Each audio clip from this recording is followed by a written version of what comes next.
Nous sommes jeudi 5 décembre. Mesdames et messieurs, bonsoir et bienvenue dans cette édition.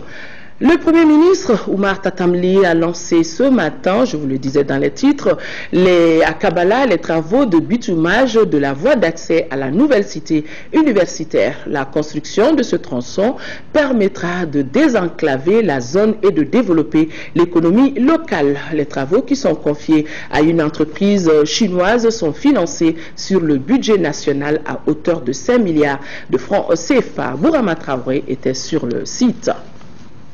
Pour se rendre à la nouvelle cité universitaire de Kabala, il faut s'armer de courage et de patience. La voie d'accès longue d'environ 12 km est un véritable parcours de combattants, surtout en période d'hivernage. Un calvaire qui sera un triste souvenir dans 6 petits mois. Le Premier ministre Oumar Tatamli a donné les premiers coups de pioche des travaux de construction et de bitumage du tronçon.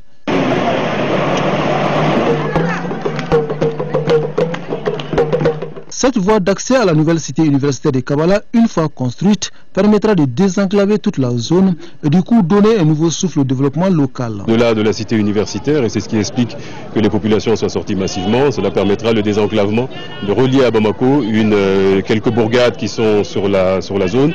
Et donc cela accroîtra les opportunités économiques qui s'adresseront à ces populations, qu'elles pourront saisir et permettra donc d'améliorer les conditions de vie, dynamiser un peu l'économie régionale. C'est important, ce sont des effets collatéraux qui sont tout à fait décisifs, sachant que la perspective principale, c'est quand même de relier la cité universitaire à la ville de Bamako. La réalisation du tronçon est financée sur le budget national à hauteur de plus de 5 milliards de francs CFA. L'entreprise malienne BSCM CG est chargée d'exécuter les travaux. Les travaux consistent à faire 3 voies, c'est-à-dire la voie d'accès principale de Kabala à Golobougou, qui fait à peu près un peu plus de 5 km. Ensuite, il y a les voies de contour, c'est-à-dire le pourtour de l'université, qui fait plus de 4 km. Et après, il y a des voies intérieures à faire, à l'intérieur même de la cité, de plus de 3 km. On a le matériel nécessaire pour l'exécution de ces travaux. Un nouveau sentier s'ouvre et notre s'exécute normalement. C'est celui de la nouvelle cité universitaire de Kabala. L'infrastructure a été visitée par le Premier ministre Oumar Tatamli. Les travaux de réalisation de la nouvelle cité universitaire progressent de façon satisfaisante. Le Premier ministre Oumar Tatamli en a fait le constat lors de cette visite. Un investissement colossal qui vise à améliorer les conditions de vie et d'études de nos futurs étudiants. Bourama Traoré que nous retrouvons. La nouvelle cité universitaire de Kabala reçoit un visiteur de marque, le Premier ministre Oumar Tatamli. Imposante et futuriste, les qualificatifs ne manquent pas pour décrire la belle infrastructure. Cette visite à part de charge a permis au chef du gouvernement de constater le bon déroulement des travaux. Sur ce chantier, des dizaines de milliards de francs CFA ont déjà été investis. À ce stade, on est autour de 26 milliards de francs CFA, avec des perspectives d'extension. Tout à fait imposant. La cité universitaire en elle-même, je crois, devrait pouvoir accueillir un peu plus de 4000 étudiants, et quand les facultés auront été construites, il y aura 40 000 étudiants qui seront ici.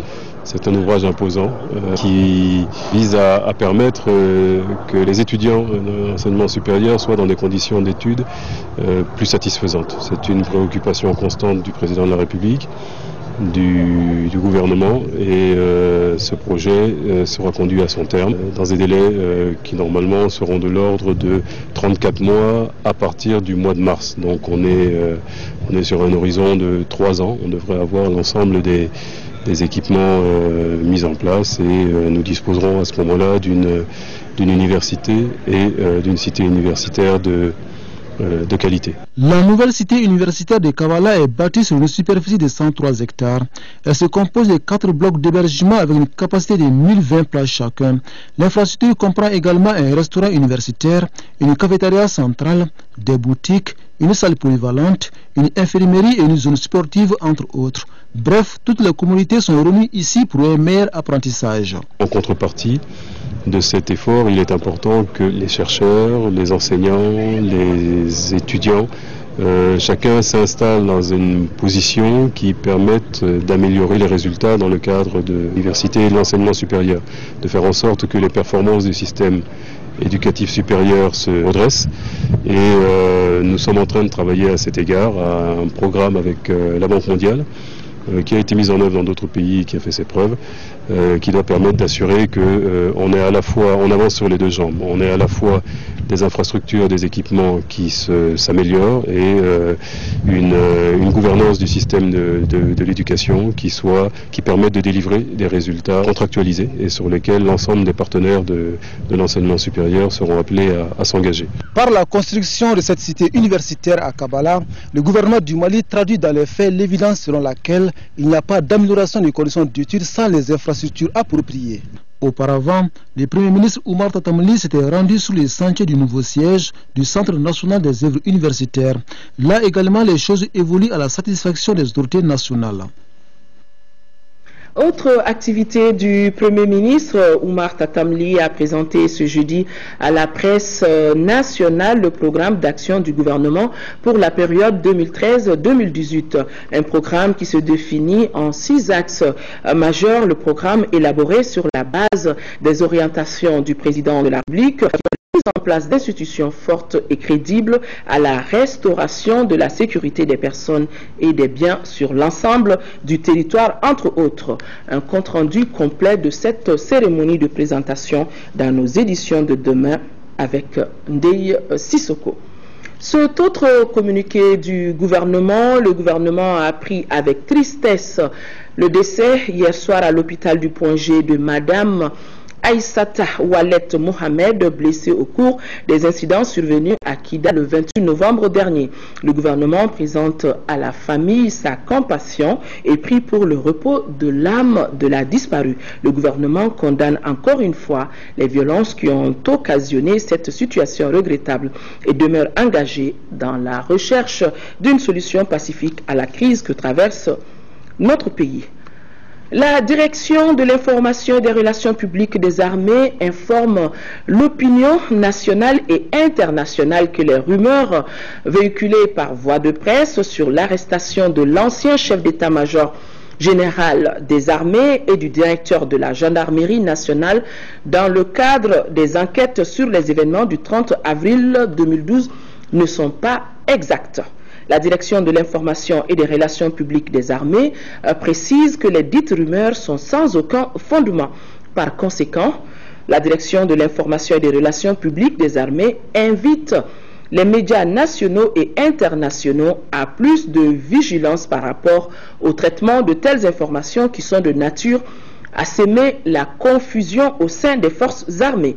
Et la DIRPA reste entièrement disponible et ouverte à tout contact pour des besoins d'information militaire. Sommet de l'Élysée sur la sécurité en Afrique, son ouverture est prévue pour demain, mais déjà hier, une conférence de haut niveau sur le partenariat économique entre l'Afrique et la France s'est tenue à l'Hôtel des Finances Paris-Bercy. Plusieurs chefs d'État africains ont pris part aux côtés de François Hollande à cette rencontre de très haut niveau. Madame Bouaré Fili Sissoko, au nom du Mali, y a pris part. Quelles sont les motivations et les enjeux de ce sommet économique? Réponse dans ce élément, Makanfi Konaté, Oumar Moussa Traoré, Idrissa Traoré. On s'en souvient, le candidat François Hollande avait promis une nouvelle forme de partenariat avec l'Afrique. Outre une promesse électorale, d'autres contingences d'ordre économique ont motivé ce sommet. D'abord, la récession économique que vit l'Europe depuis plus d'une décennie, l'érosion du leadership français au profit des géants asiatiques, et enfin la croissance à 2 chiffres qui profile à l'horizon sur le continent noir. Face à ces postulats, la France se devait de réagir. À la demande de Pierre Moscovici, ministre français de l'économie et des finances, 5 experts français et franco-africains ont proposé une nouvelle dynamique économique entre l'Afrique et la France. Ce nouveau partenariat, selon le président français François Hollande, se veut gagnant-gagnant. Nous ne voyons pas encore que l'Afrique est le continent de demain, le continent d'avenir, et qu'il y a là une opportunité d'abord pour les Africains de s'en saisir, pour marquer encore davantage leur affirmation, leur volonté, leur capacité, mais une opportunité aussi pour les grands pays industrialisés de venir investir en Afrique. Un partenariat public-privé dynamique et soutenu Voilà ce dont rêvent les investisseurs privés africains. Un, c'est l'adéquation de l'équipement. La seconde chose, c'est le financement. Ce genre de sommet permet de mettre en partenariat entre des gens qui ont les machines et l'équipement et la technique. Nous avons les idées et nous savons ce que nous voulons faire et nous savons comment ça marche chez nous. Pour le forum franco-africain, restons avec le forum franco-africain sur l'économie. Pour François Hollande, le temps de l'Afrique est venu. La France souhaite donc doubler ses échanges avec le continent dans les 5 prochaines années. Le temps est désormais donné pour une nouvelle dynamique économique entre l'Afrique et la France. Et pour ce faire, 20 millions d'euros seront débloqués pour le financement de ce programme. Nous retrouvons nos envoyés spéciaux à Paris, Oumar Moussa Traoré et Idrissa Traoré. Le rapport intitulé « Un partenariat pour l'avenir » remis aux autorités françaises à la fin du forum franco-africain invite la France à prendre la mesure de l'émergence économique et sociale de l'Afrique. Le document propose de bâtir un nouveau partenariat économique basé sur une relation d'affaires avec le continent africain, en particulier avec les pays au sud du Sahara.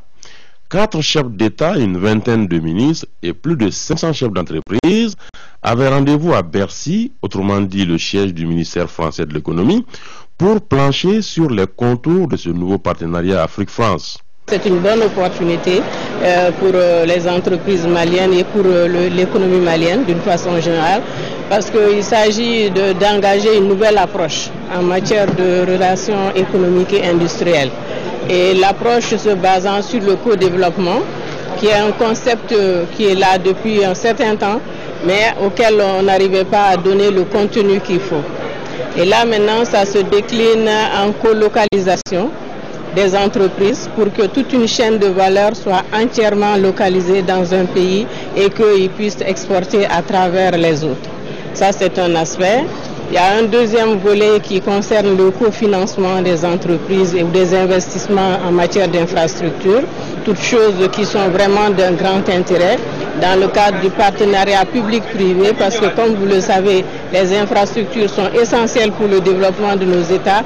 Malheureusement, nos ressources sont très souvent limitées. Il y a aussi les aspects de sous-traitance qui pour nous sont très importantes, parce qu'il y a des marchés qui sont au-delà des capacités de nos entreprises, mais si la sous-traitance est bien organisée, ça fait quand même du potentiel en matière d'affaires pour ces entreprises nationales, notamment maliennes.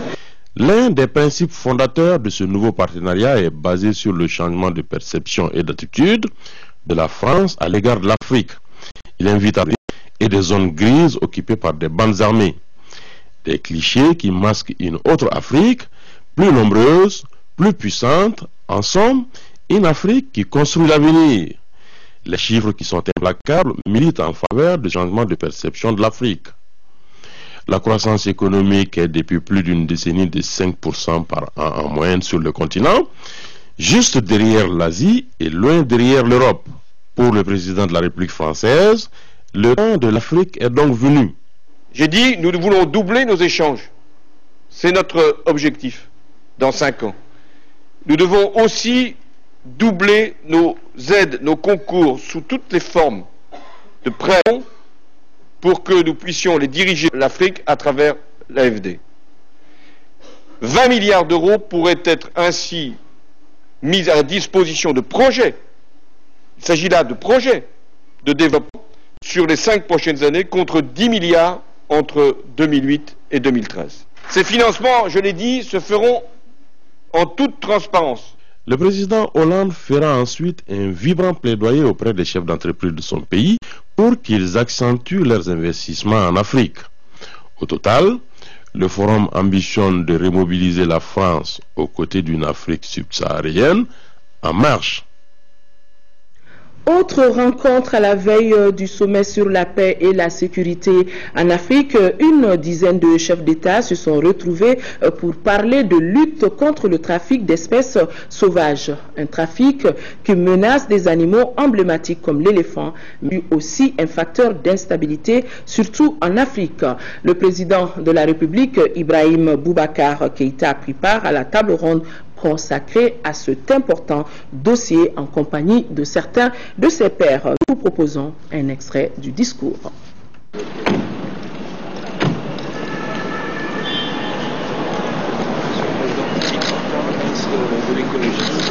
Le braconnage a pris ces dernières années une telle ampleur qu'il menace maintenant la survie de nombreuses espèces.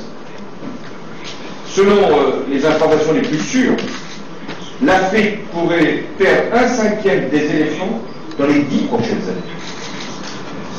Et si le braconnage se poursuivait au rythme que nous connaissons, alors il y aurait des extinctions locales à prévoir, notamment en Afrique centrale. Ça veut dire que notre génération pourrait être celle qui aurait vu disparaître les animaux parmi les plus emblématiques de l'Afrique, et même les gazelles. Donc nous sommes devant une menace qui concerne l'Afrique, mais qui concerne l'ensemble de la planète. Et donc agir, c'est un triple enjeu. Un enjeu de souveraineté, parce que ces trafiquants menacent donc la sécurité des États. C'est un enjeu de sûreté, précisément. Parce que pour les populations qui sont concernées, celles qui vivent auprès des espèces menacées, elles sont également agressées par les bandes qui viennent de rhinocéros. C'est aussi des techniques d'empoisonnement de la population. Enfin, c'est un enjeu économique, parce que les règles qui sont applicables aux aires protégées, c'est la condition pour qu'elles soient pérennisées.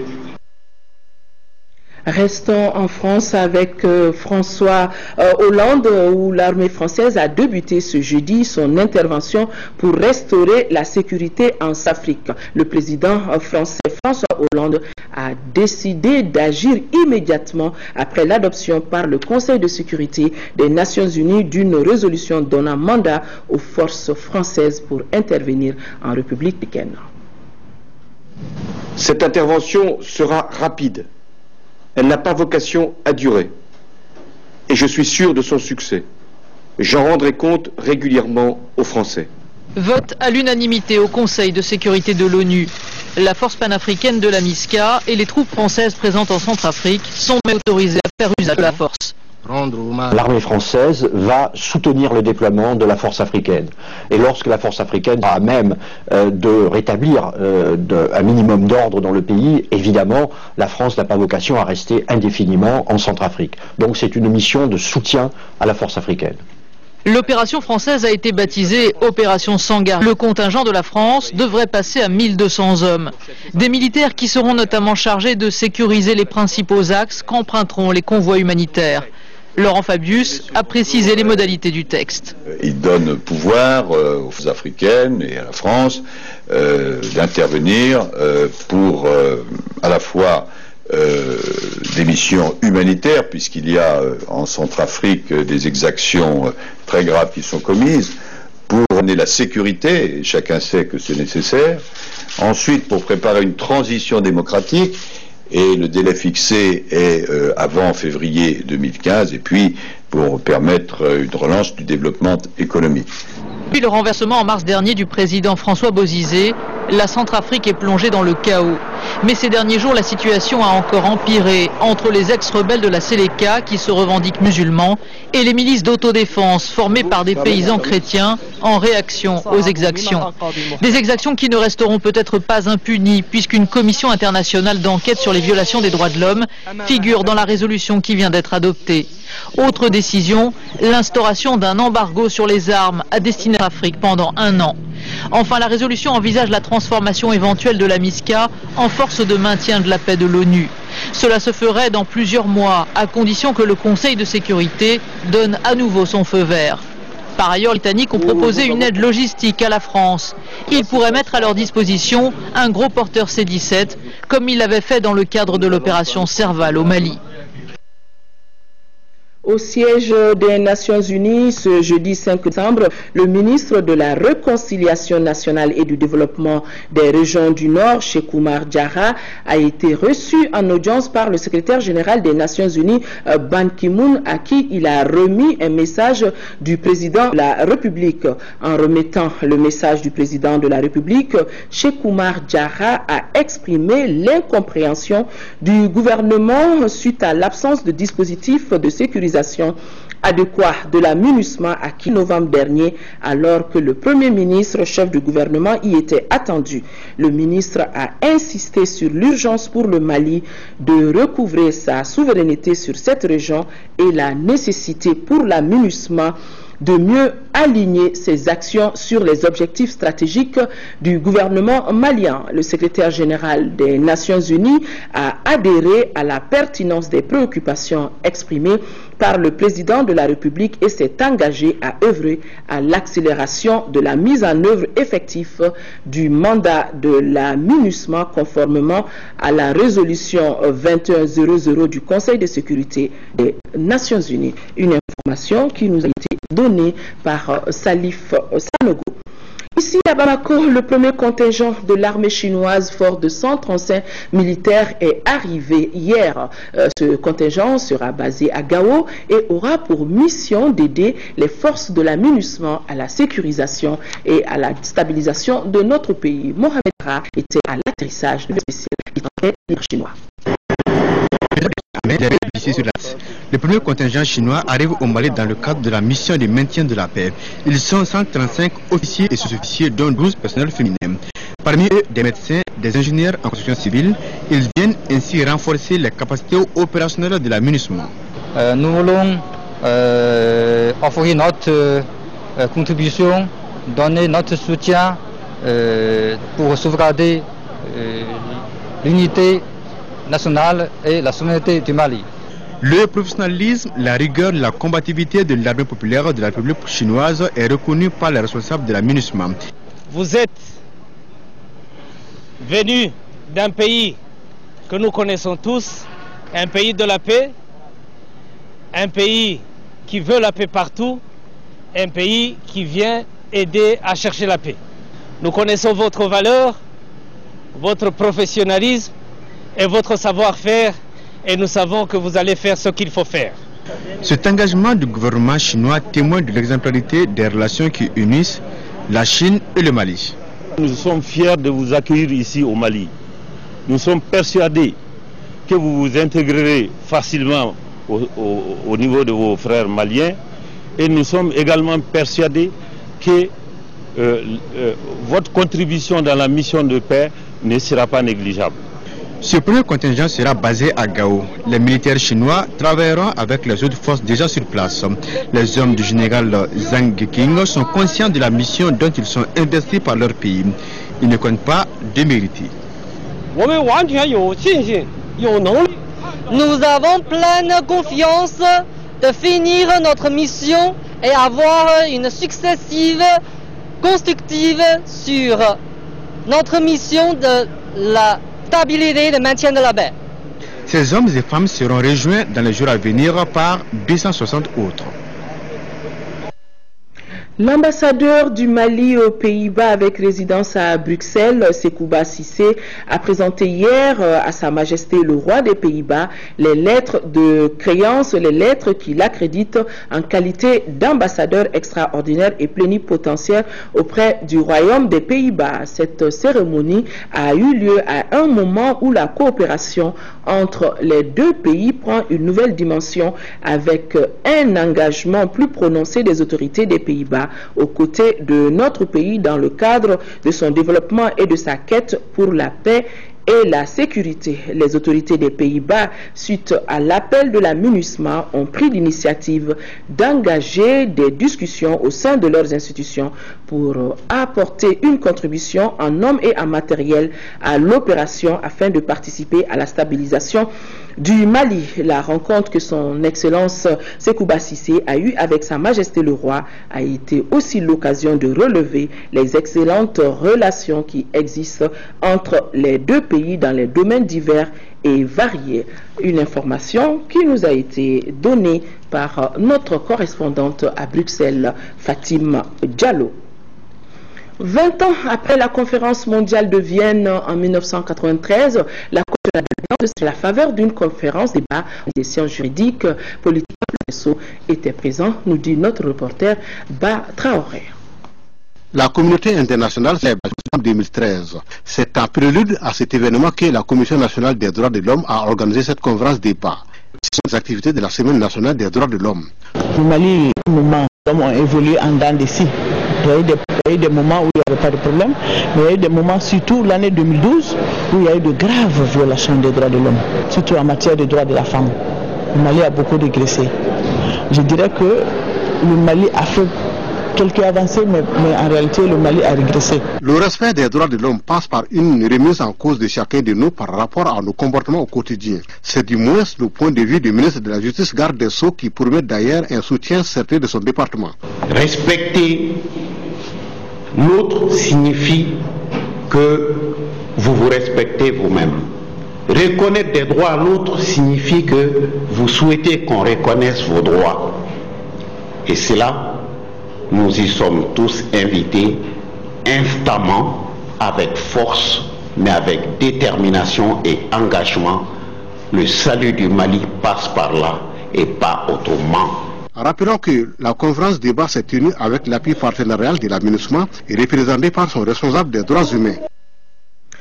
Un nouvel ordinateur conçu dans notre pays et par des Maliens, tenez-vous bien, a été présenté cet après-midi au ministre de la Communication et des Nouvelles Technologies de l'Information. C'est une machine simple et adaptée à notre environnement. La machine a juste besoin d'un total de 24 watts seulement pour sa mise en marche et ne dispose pas d'unité centrale, mais plutôt d'un boîtier. Ibrahima Traoré est bien placé pour nous présenter cet ordinateur. Voici un ordinateur made in Mali, ça s'appelle Limorgal, un nom peul qui signifie calculateur. Il a été conçu, j'allais dire bricolé par une équipe malienne dirigée par Mamadou Yam Diallo.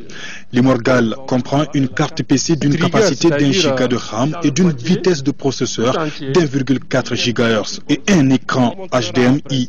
Il est doté du logiciel libre Ubuntu, d'une carte flash qui sert de disque dur, d'un clavier et d'une souris. Il y a 3 différences fondamentales. Le prix, la consommation électrique, les logiciels. Tous les logiciels sont gratuits et sont disponibles sur Internet que l'on télécharge gratuitement.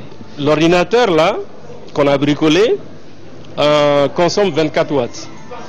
Les ordinateurs fixes que vous avez habituellement dans les bureaux consomment 300 watts. La particularité de la machine tient au fait qu'elle a été conçue avec du matériel simple et relativement bon marché. Un boîtier installé à l'arrière de l'écran contient tous les accessoires et terminaux de commande. Le ministre en charge des TIC ne peut qu'être impressionné. C'est qu'il faut faire en sorte que ce produit soit industrialisé. On est à des niveaux de faible production. La demande est très forte, donc il s'agit au sein du gouvernement de voir ensemble, avec mes différents homologues, quelle politique incitative il faut mettre en place pour arriver à produire un grand nombre et par là réduire les coûts. Et je crois que ça c'est un engagement fort que nous pouvons prendre aujourd'hui. Nous avons beaucoup de projets en cours en termes de faciliter l'accès Internet aux Maliens. On a des projets d'infrastructure, nous avons des projets de développement de contenu, nous avons des projets d'alimenter un certain nombre d'infrastructures éducatives ou hospitalières à Internet. Donc après avoir développé les infrastructures, il faut que les outils soient accessibles. Limorgal est une machine surtout adaptée à l'initiation des enfants à l'informatique. Les concepteurs entendent améliorer la machine afin de répondre à des besoins beaucoup plus exigeants. L'ordi est vendu à 171 000 francs CFA.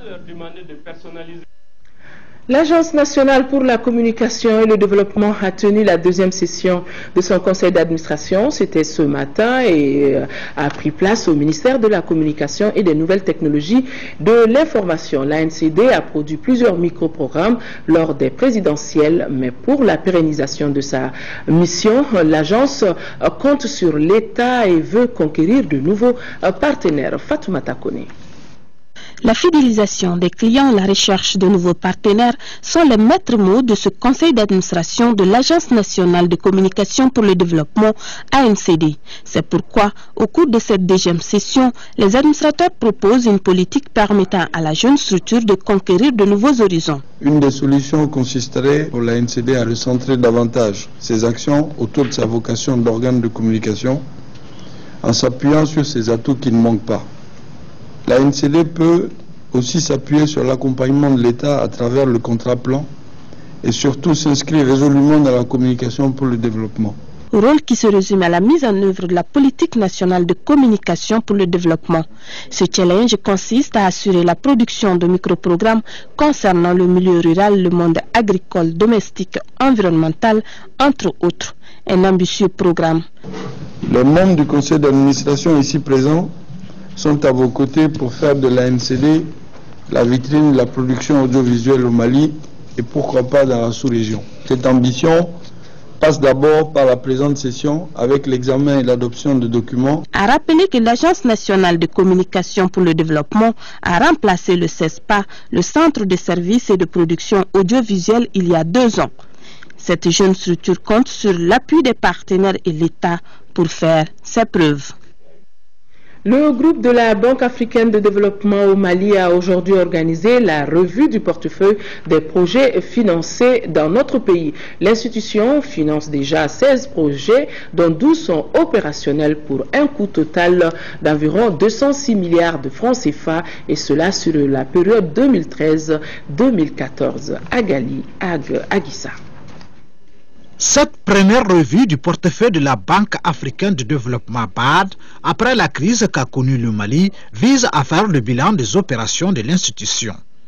La Banque africaine a actuellement 16 opérations approuvées, 12 sont actives. Nous avons déjà à peu près quelque chose comme 206 milliards de francs CFA que nous avons mobilisés pour les projets. Pour 2014, nous avons un certain nombre de projets qui rentrent aussi dans le cadre des priorités du pays, dans le secteur alimentaire. Cet appui financier reste basé sur des actions inscrites dans le cadre de l'amélioration des conditions de vie des populations et s'étale sur une période de 2 ans. Cette stratégie tient compte du nouveau contexte politique, économique et social de votre pays et s'aligne sur les priorités du gouvernement. C'est pourquoi elle a été bâtie autour de 2 principaux axes. L'atténuation de l'impact de la crise et le renforcement de la résilience des populations les plus vulnérables, et en deuxième, la consolidation des bases de la stabilité d'un état de droit en vue de jeter les bases de la reprise économique. Les travaux qui se sont déroulés en 2 sessions ont permis de relever certaines insuffisances dans l'exécution des projets. Il s'agit entre autres des difficultés d'ordre institutionnel, technique et financier. C'est pourquoi les coordinateurs de projets et les experts ont fait des propositions allant dans le sens de la coordination institutionnelle et la préparation d'une banque des projets en fonction de leur maturité avant de les soumettre à la BAD. Une initiative saluée par le gouvernement. Au niveau du Premier ministre, un comité interministériel a été mis en place qui a pour mandat de connaître l'ensemble des problèmes auxquels sont confrontés les projets et les programmes exécutés avec l'appui et l'accompagnement de partenaires techniques et financiers. Soyez convaincus et sûrs que les solutions qu'on va arrêter cet après-midi seront portées à la haute attention de M. le Premier ministre. En organisant cette revue, la Banque africaine de développement contribue ainsi au développement socio-économique du pays. Les travaux de la 17e Assemblée générale de l'ACA, l'association regroupant les bourses régionales des valeurs mobilières, se poursuivent dans la capitale économique ivoirienne. Les 400 délégués de cette première Assemblée générale ont partagé un panel d'experts autour de la nécessité de fonds privés dans les capitaux des marchés boursiers. Envoyés spéciaux à Abidjan, Adama Kamara et Moïse Traoré. Les fonds privés dans les capitaux des marchés boursiers. Un panel d'experts africains et internationaux a planché pour l'alternative devant les 400 délégués de la 17e Assemblée générale de l'ASEA, association regroupant 23 bourses de valeur opérant sur le continent. Elle est d'autant plus importante même pour nous, BOAD. Et nous avons des ressources concessionnelles de plus en plus rares, des ressources publiques de l'extérieur de plus en plus rares. Et donc nous sommes appelés de plus en plus à aller sur le marché pour prendre des fonds et procéder à nos opérations. Donc pour les opérateurs d'une façon générale, tous les intervenants, la bourse est un lieu privilégié pour lever des fonds. La bourse est effectivement un excellent moyen pour faire fructifier son épargne et c'est aussi un moyen pour développer nos économies, donc pour les États et pour les entreprises, donc de lever des capitaux pour pouvoir développer leur société ou mettre en place des infrastructures dans le cadre des États par exemple. La BCAO et la BOAD ont contribué à la mise en place de la bourse des valeurs mobilières. Une entreprise malienne au Mali peut-être n'a pas forcément les moyens d'obtenir les fonds dont elle a besoin. Il faut trouver ses financements quelque part et la bourse est le lieu privilégié pour trouver ces financements. Naturellement, avant de lever des financements, il faut que ceux qui vous donnent ces financements-là aient confiance en vous, que tout ceci se passe dans un cadre quand même relativement sécurisé et dans ce cadre-là, c'est quand même l'avenir pour les entreprises modernes. C'est la bourse régionale des valeurs mobilières qui reçoit la rencontre annuelle. Il s'agit d'une occasion pour les entreprises d'accroître leur visibilité et d'attirer des capitaux pour soutenir leur croissance. Le ministre de la Promotion de la Femme, de la Famille et de l'Enfant a offert ici à Bamako un déjeuner de solidarité aux personnes vivant avec le VIH-Sida. L'objectif visé est zéro discrimination face au VIH-Sida. Kadia Toukone était présente à ce déjeuner. Offrir à manger à quelqu'un au Mali est un signe de solidarité, de convivialité et de fraternité. Pour soutenir cette pensée, le ministère de la Promotion de la Femme, de la Famille et de l'Enfant a offert un déjeuner aux personnes vivant avec le VIH-Sida afin d'appuyer aussi le slogan « Zéro discrimination pour le VIH-Sida ». La semaine que nous vivons est placée sous le parrainage du ministère de la Promotion de la Femme, de la Famille et de l'Enfant.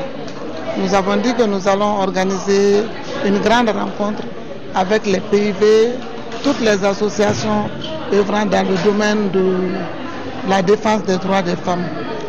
Donc c'est un déjeuner de partage, de solidarité, d'entraide, de soutien à toutes les personnes vivant avec le VIH-Sida. On souhaite les remercier et tout le gouvernement qui a beaucoup fait pour les personnes vivant avec le VIH. Ce déjeuner a également été l'occasion pour les personnes vivant avec le VIH-Sida de rendre hommage à tous ceux qui les aident à surmonter leur mal. Après l'effondrement d'un bâtiment à Magnambougou face au Kanou hier, le ministre de l'Urbanisme et de la Politique de la Ville appelle les acteurs du secteur de bâtiment au respect des normes. Pour le ministre Moussa Mara, son département mettra tout en œuvre pour l'application des dispositions en matière d'urbanisation. Le ministre Moussa Mara est au micro de Moussa Fane. Ce bâtiment, selon les premières investigations, a bénéficié d'une autorisation de construire. Selon encore une fois les investigations en cours, il semblerait que c'est une manière de poser le béton qui a pu entraîner l'écroulement partiel du bâtiment. Donc de prime abord, ces investigations méritent d'être étayées pour que nous en sachions davantage sur les raisons qui ont fait que nous avons eu une partie du bâtiment qui s'est affaissée. Tous ceux qui construisent, qu'ils observent strictement les règles de construction. Que nos services aussi soient engagés dans la supervision systématique de tous les chantiers dans nos villes. Et aussi l'occasion d'appeler les autorités judiciaires à nous aider. Aujourd'hui, nous faisons face à des difficultés importantes par rapport à l'effectivité des jugements qui sont liés aux différentes plaintes que nos services ont portées devant les juridictions de Bamako principalement et de manière générale des autres villes du pays. Le salon de l'artisanat et du tourisme de Montreuil en France s'ouvre demain 6 décembre. L'édition précédente a permis à notre pays de rapporter 160 millions de francs CFA. Cette 9e édition est placée sous la haute présidence du président de la République, Ibrahim Boubacar Keïta, qui séjourne actuellement en France. Les détails avec Madame Berthé Aïssata Bengali au micro de Fatoumata Kone. L'édition de cette année, de par son thème, paix et réconciliation, s'inscrit dans la volonté manifeste des nouvelles autorités de notre pays de relancer les activités de l'artisanat et du tourisme, deux secteurs durement affectés par les douloureux événements que vient de subir le Mali.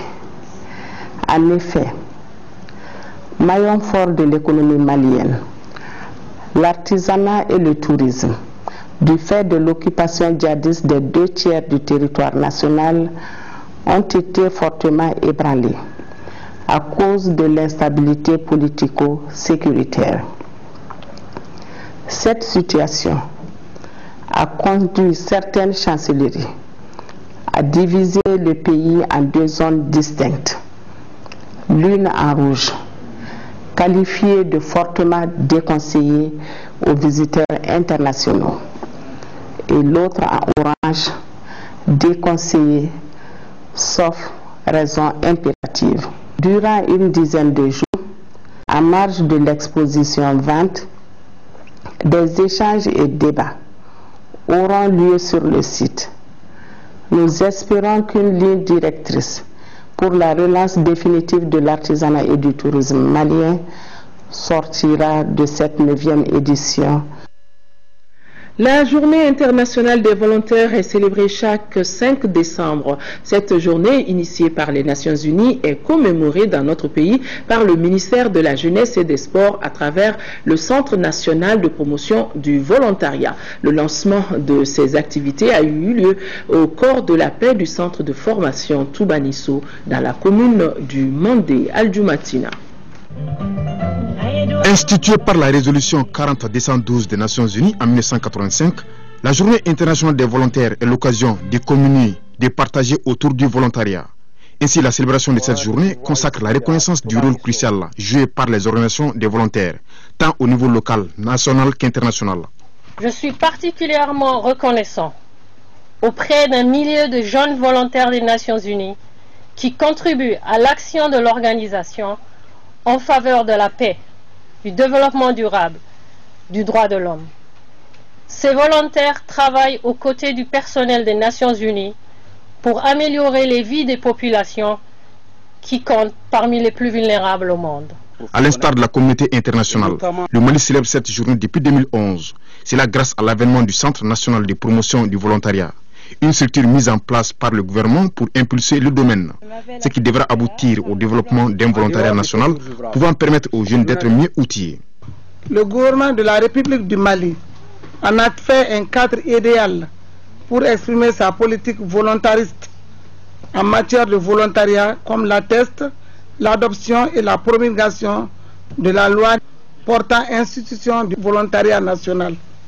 Relevant du ministère de la Jeunesse et des Sports, le CNPV couvre le territoire national en vue de contribuer à l'élaboration et à la mise en œuvre de la politique nationale des volontariats. À chaque commémoration de la Journée internationale du volontariat, les volontaires expriment leur volonté et manifestent des actions, surtout mettent en œuvre des actions qui permettent de comprendre le rôle essentiel qu'ils jouent dans le cadre de l'appui communautaire, mais aussi dans le cadre de l'impulsion dynamique d'un effet multiplicateur qui permettrait aux autres jeunes d'aller vers des actions de citoyenneté, de civisme, mais aussi d'amour de la patrie. En marge de cette cérémonie de lancement, les volontaires ont mené des activités, entre autres des opérations de don de sang.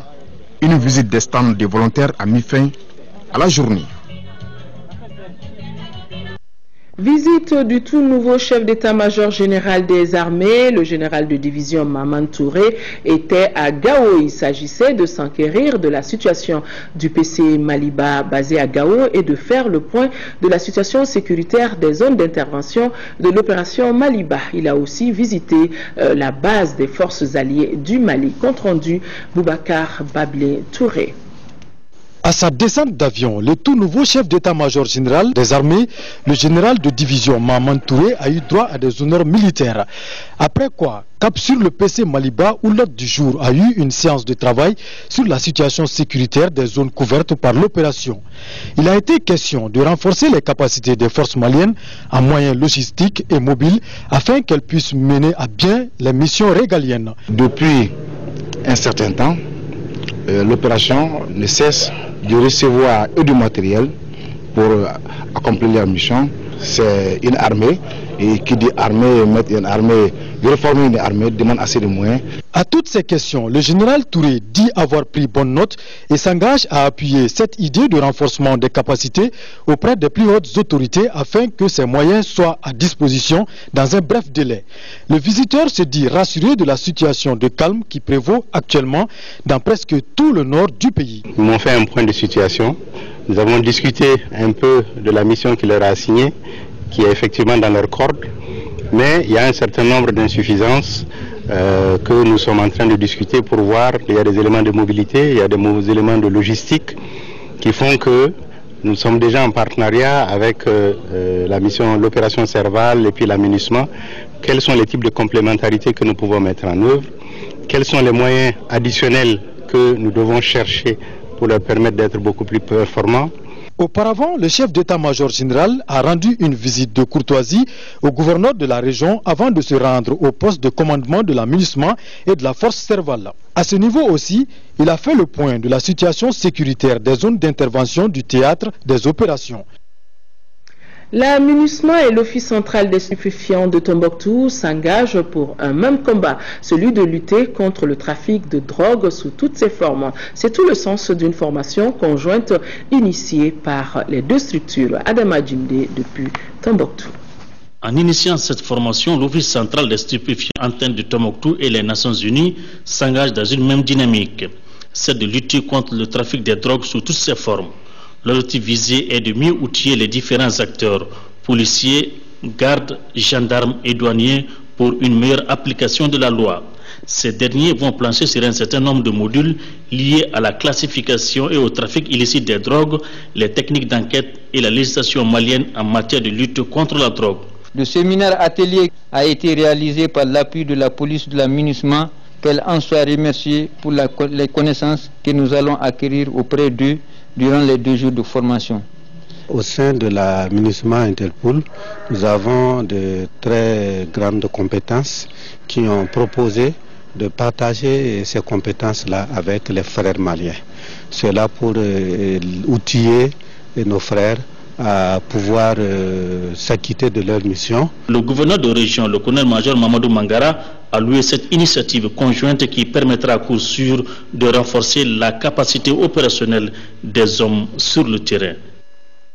La Turquie vient d'offrir une mosquée au Haut Conseil islamique du Mali. La mosquée est située en zone ACI 2000. En prélude à l'inauguration de cette mosquée, le président du Haut Conseil islamique fait le point de la coopération entre les deux pays. Mahmoud Diko est au micro de Moussa Fani. Je place ça sous le signe de renforcement des relations entre nos deux peuples. Vous savez, la Turquie est une vieille nation de l'islam comme le Mali. Nous avons eu des relations qui de plus en plus chaque année se renforcent. Et cette mosquée symbolise effectivement cette relation aujourd'hui qui s'est construite dans tous les domaines. Le domaine sanitaire, le domaine de l'éducation et dans le domaine social. Donc nous allons recevoir une forte délégation de la Turquie, conduite par le président de la présidence des affaires religieuses, qui est une haute personnalité de la Turquie. Je profite de l'occasion pour demander à tous les musulmans de venir nombreux et massivement pour qu'ensemble nous puissions vraiment faire cette fête qui est une fête aussi de prière, de réconciliation dont nous avons besoin aujourd'hui. Restons dans le domaine de la religion. Le ministre de l'administration territoriale, sur la base de la délibération de la Commission nationale d'observation de la Lune chargée de la fixation des dates officielles des fêtes musulmanes et du début du mois de Ramadan, informe la communauté musulmane que le mois lunaire Safar ou Domba Makono a débuté dans notre pays ce jour jeudi 5 décembre. En quatrième région, plus de 153 millions de francs CFA, c'est le montant des moyens de transport que l'Office RIS-Ségou vient de mettre à la disposition des agents et de l'unité de gestion du projet d'appui au développement rural de Tenkounou et Tamani. De Ségou, nous retrouvons le compte-rendu de Kandesila. 52 motos Yamaha 80, 32 motos Jakarta et 3 véhicules tout-terrain. Cette donation s'inscrit dans le cadre de la mise en œuvre du projet d'appui au développement rural de Tenkounou, Tamani, PADETKT. Nous nous réunissons pour la remise officielle de ces moyens de transport aux agents de vulgarisation et à l'unité de gestion du projet, afin de permettre de contribuer efficacement à améliorer les services rendus. Le PADETKT est le fruit d'un partenariat entre la Banque islamique de développement et le gouvernement du Mali pour un montant de près de 15 milliards de francs CFA. Le projet ambitionne d'améliorer la productivité à l'Office RIS-Ségou à travers la reconversion de certains casiers en maîtrise totale de l'eau. Aussi, même si la remise de ces moyens de transport, dont le montant est estimé à plus de 153 millions de francs CFA, constitue un apport non négligeable dans la mise en œuvre, le PADETKT connaît des difficultés dans son exécution. Ces mesures d'accompagnement se trouvent à un taux d'exécution financier de plus de 80%. Ce bon taux d'exécution est beaucoup affecté par la contre-performance enregistrée dans l'exécution de la composante travaux génie civil, liée à la lenteur enregistrée dans le cadre de la passation des marchés. En remettant officiellement les clés, le directeur général a demandé aux bénéficiaires un usage approprié, en espérant que le processus de prorogation du projet qui est en cours va permettre de mener à terme les travaux d'aménagement. C'est communiqué avant de refermer définitivement ce journal. L'utilisation de ce communiqué du ministère de la Sécurité, l'utilisation de pétards et autres feux d'artifice est une pratique très courante pendant les fêtes de fin d'année. En dépit du caractère festif lié à leur utilisation, les pétards et autres feux d'artifice constituent un danger pour la sécurité des populations. Au regard de la situation sécuritaire fragile de notre pays, le danger d'utiliser des pétards s'accentue. Ainsi, pour des raisons de sécurité dans le pays et pour éviter toute confusion, le ministre de la Sécurité porte à la connaissance des citoyens que l'utilisation des pétards et autres feux d'artifice est formellement interdite sur toute l'étendue du territoire national. Les forces de sécurité veilleront à l'application stricte de la présente mesure et les contrevenants s'exposent à des sanctions.